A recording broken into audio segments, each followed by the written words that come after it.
आज सुने सत्यनारायण भगवान का पूर्णिमा व्रत कथा। पौराणिक कथा में वर्णन मिलता है कि किसी नगर में धनेश्वर नाम का एक ब्राह्मण रहता था। उसकी पत्नी रूपवती, पतिव्रता और सबर गुण संपन्न थी। बस दुख था तो सिर्फ इस बात का कि उनकी कोई संतान नहीं थी। यही कारण था कि वो दोनों बहुत चिंतित रहते थे। एक बार उस नगर में एक महात्मा आया। वो नगर के सभी लोगों से दान लेते थे, लेकिन धनेश्वर की पत्नी जब भी उन्हें दान देने जाती तो वो उसे लेने से मना कर देते थे। एक दिन धनेश्वर ने उन महात्मा के पास जाकर पूछा, हे महात्म, आप नगर के सभी लोगों से दान लेते हैं, लेकिन मेरी पत्नी के हाथ का दान क्यों नहीं स्वीकार करते हैं?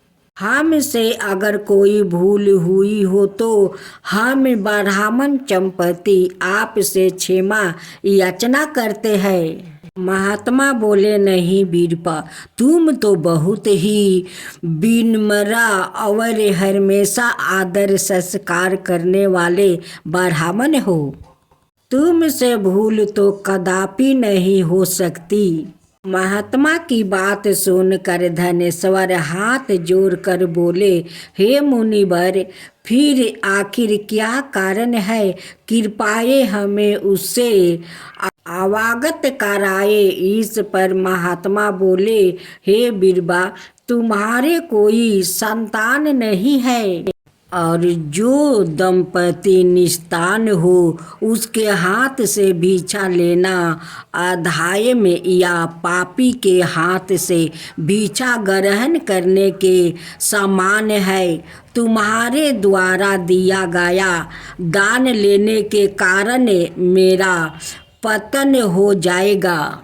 बस यही कारण है कि मैं तुम दंपति से दान स्वीकार नहीं करता। महात्मा का वचन सुनकर धनेश्वर उनके चरणों में गिर पड़ा और मिनती करते हुए बोला, हे महात्म, संतान ना होने ही तो हम पति पत्नी के जीवन की सबसे बड़ी निराश है। यदि संतान प्राप्ति का कोई उपाय हो तो बताने की कृपा करें। मुनिवर ब्राह्मण का दुख देखकर महात्मा बोले, हे बीरबा, तुम्हारे इस कष्ट का एक निवारण अवश्य है। तुम्हें 16 दिनों तक श्रद्धा पूर्वक काली माता की पूजा करो। माँ प्रसन्न होगी तो उनकी कृपा से अवश्य तुम्हारे पुत्र रत्न की प्राप्ति होगी। इतना सुनकर धनेश्वर बहुत खुश हुआ। उसने कृतज्ञता पूर्वक महात्मा का आभार प्रकट किया और घर आकर पत्नी को सारी बात बताई। पति पत्नी को महात्मा के द्वारा बताए गए उपाय से आशा की एक किरण दिखाई दी और धनेश्वर माँ काली की उपासना के लिए वन चला गया। ब्राह्मण ने पूरे 16 दिन तक काली माता की पूजा की और उपासना रखा। उसकी भक्ति देखकर और मिनती सुनकर माँ ब्राह्मण के सपने में आई और बोली, हे धनेश्वर, तू निराश मत हो। मैं तुझे संतान के रूप में पुत्र रत्न की प्राप्ति का वरदान देती हूँ, लेकिन 16 साल की उम्र में ही तेरे पुत्र की मृत्यु हो जाएगी। काली माता ने कहा, यदि तुम पति पत्नी विधि पूर्वक 32 पूर्णमासी का व्रत करेंगे तो तुम्हारी संतान शीघ्र ही हो जाएगी। प्रातः काल जब तुम उठोगे तो तो तुम्हें यह आम में का एक वृक्ष दिखाई देगा। उस पेड़ से एक फल तोड़ना और ले जाकर अपनी पत्नी को खिला देना। शिव जी की कृपा से तुम्हारी पत्नी गर्भवती हो जाएगी। इतना कहकर माता अंतर्ध्यान हो गई। प्रातः काल जब धनेश्वर उठा तो उसे आम का वृक्ष देखा, जिस पर बहुत ही सुंदर फल लगे थे। वो काली माँ के कहे अनुसार फल तोड़ने के लिए वृक्ष पर चढ़ने लगा। उसने कई बार प्रयास किया, लेकिन फिर भी फल तोड़ने में असफल रहा। तभी ने उसे विघ्नहर्ता गणेश भगवान का सुमिरन किया और गणपति की कृपा से इस बार वो वृक्ष पर चढ़कर फल तोड़ लाया। धनेश्वर ने अपनी पत्नी को वो फल दिया, जिसे खाकर वो कुछ समय बाद गर्भवती हो गई। दंपति काली माँ का निर्देश के अनुसार हर पूर्णिमा पर दीप जलाते रहे। कुछ दिन बाद भगवान शिव की कृपा हुई और ब्राह्मण की पत्नी ने एक सुंदर बेटा को जन्म दिया, जिसका नाम उन्होंने देवीदास रखा। जब पुत्र 16 बरस का होने को हुआ तो माता पिता को चिंता होने लगी कि इस बरस से इसकी मृत्यु के निश्चित है। दंपति ने देवीदास का मामा को बुलवाया और कहा, तुम देवीदास को विद्या अध्ययन के लिए काशी ले जाओ और 1 बरस बाद वापस आना। दंपति पूरी आस्था के साथ पूर्णमासी का व्रत कर पुत्र के शीघ्र युग होने की कामना करते रहे। इधर काशी प्रस्थान के बाद मामा भाजे एक गांव से गुजर रहे थे। वहां एक कन्या का विवाह हो रहा था, परंतु विवाह होने से पूर्व ही उसका वर अंधा हो गया। तभी वर के पिता ने देवीदास को देखा और मामा से कहा, तुम अपना भाजे कुछ समय के लिए हमें दे दो, विवाह संपन्न हो जाए, इसके बाद ले जाना। यह सुनकर मामा ने कहा, यदि मेरे भाजे यह विवाह करेगा तो कन्यादान में मिले धन आदि पर हमारा अधिकार होगा। वर का पिता ने मामा की बात स्वीकार कर ली और देवीदास के साथ कन्या का विवाह संपन्न हो गया। इसके पश्चात देवीदास पत्नी के साथ भोजन करने बैठा, लेकिन उसने उस थाल को हाथ नहीं लगाया। यह देखकर पत्नी बोली, स्वामी आप भोजन क्यों नहीं कर रहे हैं? आपके चेहरे पर यह उदासी कैसी है? तब देवीदास ने सारी बात बताई। यह सुनकर कन्या बोली, स्वामी मैंने अग्नि को साक्षी मान कर आपके साथ फेरे लिए हैं। अब मैं आपके अलावा किसी और को अपना पति स्वीकार नहीं करूंगी। पत्नी की बात सुनकर देवीदास ने कहा, ऐसे मत कहो, मैं कुछ दिन का मेहमान हूँ। कुछ ही दिनों में 16 बरस की आयु होते ही मेरी मृत्यु की हो जाएगी। लेकिन पत्नी ने कहा, जो भी उसके भाग्य में लिखा होगा वो उसे स्वीकार है। देवीदास के बहुत कहने पर भी जब वो नहीं मानी तो देवीदास ने उसे एक अंगूठी दी और कहा, मैं विद्या अध्ययन के लिए काशी जा रहा हूँ, लेकिन तुम मेरे जीवन मरण के बारे में जानने के लिए एक पुष्पा बटिका तैयार करो, उसमें भांति भांति के पुष्पा लगाओ और उन्हें जल से सिंचती रहो। यदि बटिका हरी भरी रहे, पुष्पा खिल रहे, तो समझना कि मैं जीवित हूँ, और जब यह बटिका सूख जाए तो मान लेना कि मेरी मृत्यु हो चुकी है।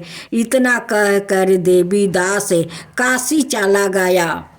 प्रात काल जब कन्या ने दूसरे वर को देखा तो बोली, यह मेरा पति नहीं है, मेरा पति काशी पढ़ने गया है।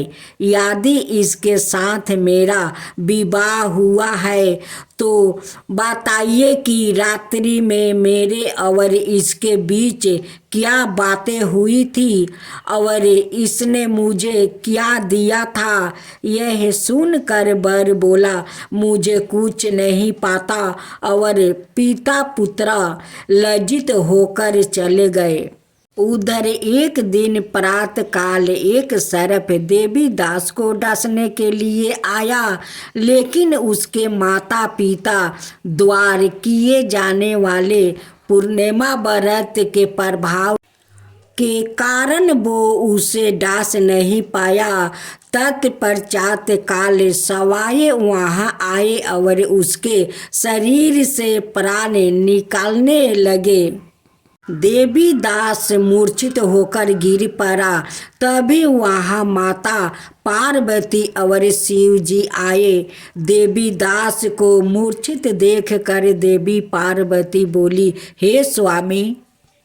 देवीदास की माता ने 32 पूर्णिमा व्रत रखा था, उसके फल स्वरूप कृपाए आप इसे जीवित दान दे। माता पार्वती की बात सुनकर भगवान शिव ने देवीदास को पुनः जीवित कर दिया। इधर देवीदास की पत्नी ने देखा कि पुष्पा बटिका में एक भी पुष्पा नहीं रहा। वो जान गई कि उसके पति की मृत्यु हो चुकी है और रोने लगी। तभी उसने देखा कि बटिका पूर्ण हरी भरी हो गई है। या देख कर वो बहुत प्रसन्न हुई। उसे पता चल गया कि देवीदास को प्राण दान मिल चुका है। जैसे ही देवीदास 16 बरस का हुआ, मामा भाजे काशी से आपस चल पड़े। रास्ते में जब वो कन्या के घर गए तो उसने देवीदास को पहचान लिया और अत्यंत प्रसन्न हुई। धनेश्वर और उसकी पत्नी भी पुत्रा को जीवित पाकर हर्ष से भर गए। पौराणिक मान्यता है कि जो स्त्री श्रद्धा पूर्वक पूर्णिमा का व्रत रखती है और कथा सुनती है, उन्हें संतान का सुख मिलता है, संकट से मुक्ति मिलती है और समस्त मनोकामनाओं पूरी होती है। माँ काली की जय, माँ काली की जय, पूनम मसीहा की जय, पूनम मसीहा की जय। आज सुने फागुन पूर्णिमा व्रत कथा। हर साल बुराई पर अच्छाई की जीत की याद के रूप में फागुन पूर्णिमा तिथि पर होलिका दहन किया जाता है।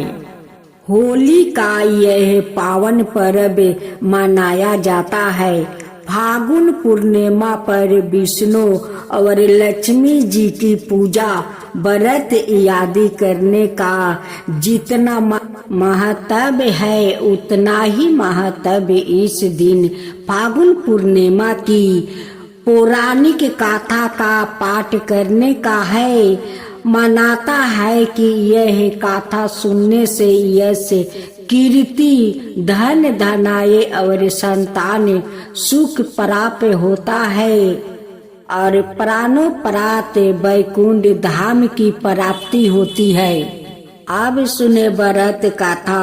महर्षि कश्यप की पत्नी दक्ष पुत्री दीति के गर्भ से हिरण्यकश्यप और हिरण्यक्ष का जन्म हुआ।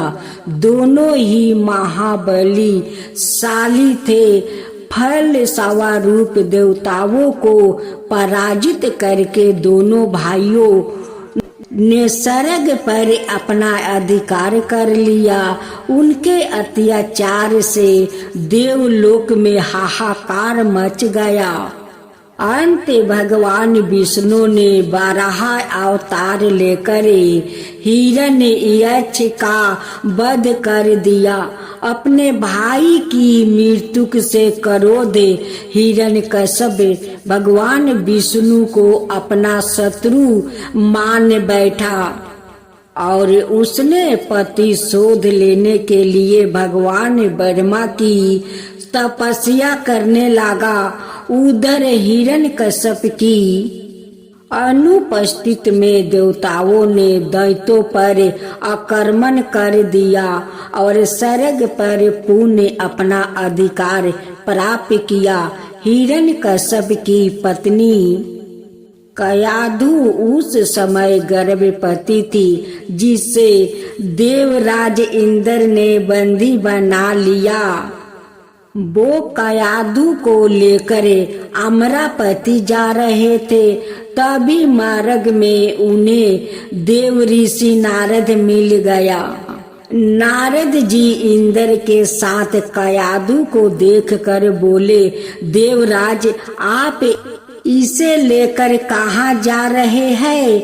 यह सुनकर इंद्र ने कहा, हे देव ऋषि, कयाधु गर्भवती है। इसके गर्भ में हिरण्यकश्यप जैसे दुष्ट आत्मा का अंश है, जिसका वध करके मैं इसे छोड़ दूंगा। इस पर देव ऋषि नारद बोले, इसके गर्भ में तो श्री नारायण का परम भक्त है, अंत इसे छोड़ दो। इंद्र नारद मुनि की यह बात सुनकर देवराज ने कयाधु को छोड़ दिया। देव ऋषि नारद हिरण्यकश्यप की पत्नी को अपने आश्रम में ले आए और बोले, बेटी, जब तक हिरण्यकश्यप की तपस्या पूरी नहीं हो जाती तुम निश्चिंत होकर यहीं रहो।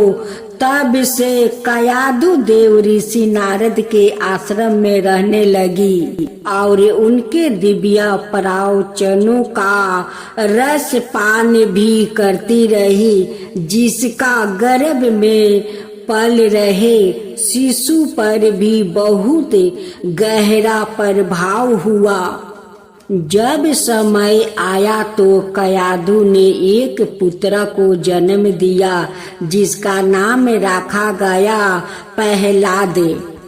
इधर हिरण्यकश्यप की तपस्या जब पूरी हो गई तो ब्रह्मा जी ने प्रसन्न होकर उसे मन बछित वरदान दिया, जिसके पश्चात वो अपने राज्य आपस लौट आया। कयाधु भी प्रहलाद को लेकर अपने पति के पास चली आई। प्रहलाद जब थोड़े बड़े हुए तो एक श्रेष्ठ गुरु के मार्गदर्शन में उनकी शिक्षा का प्रबंध किया गया। एक दिन जब हिरण्यकश्यप अपने समस्त मंत्रियों के साथ बैठे हुए थे, तभी प्रहलाद अपने गुरु के साथ वहां आए और पिता को कृतज्ञता पूर्वक प्रणाम किया। यह देख कर हिरण्यकश्यप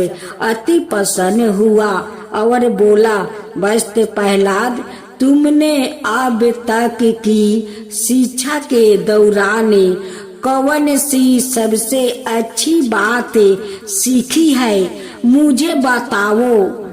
यह सुनकर प्रहलाद ने कहा, पिताश्री, मैंने अब तक जो सबसे अच्छी बात सीखी है वो यह है कि जो यादें मध्य और अंत से रहित अजनमा है, इस जगत के पालनहार है, दीन दुखियों के स्वामी है, उन श्री हरि को मैं बारंबार प्रणाम करता हूँ।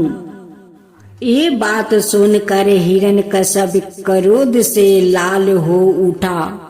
उसने प्रहलाद को गुरु पर चीखते हुए कहा, अरे मूर्ख ब्राह्मण, तूने मेरा इस बालक को मेरे परम शत्रु का गुणगान करने की शिक्षा क्यों दिया?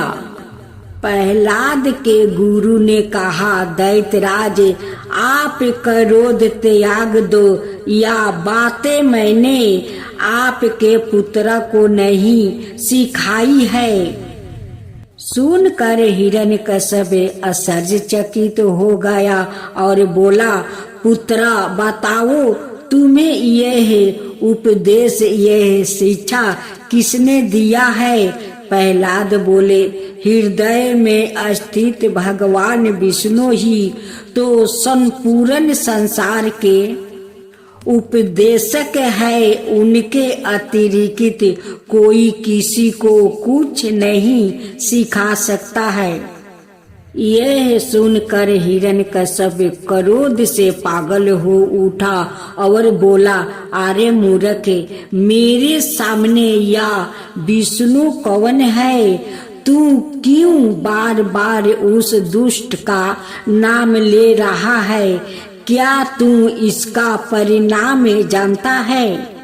हिरण्यकश्यप ने प्रहलाद को बहुत समझाया, मृत्यु दंड का भय दिखाकर भी विष्णु भक्ति से दूर करना चाहा, परंतु प्रहलाद के मन से भगवान विष्णु के प्रति श्रद्धा तनिक भी कम नहीं हुई। इसके पश्चात क्रोधित हिरण्यकश्यप ने अपने सेवकों को आज्ञा दी कि इस दूर आत्मा को मौत के घाट उतार दो। इस शत्रु प्रेमी से मुझे कोई लाभ नहीं है।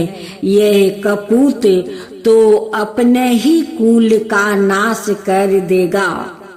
दैत्यराज हिरण्यकश्यप की आज्ञा अनुसार उसके सैनिकों ने प्रहलाद पर तरह तरह के अत्याचार किया और उन्हें मारने का प्रयास किया, परंतु हरि कृपा का कारण वो सब प्रहलाद का बाल भी पाका करने में असमर्थ रहे।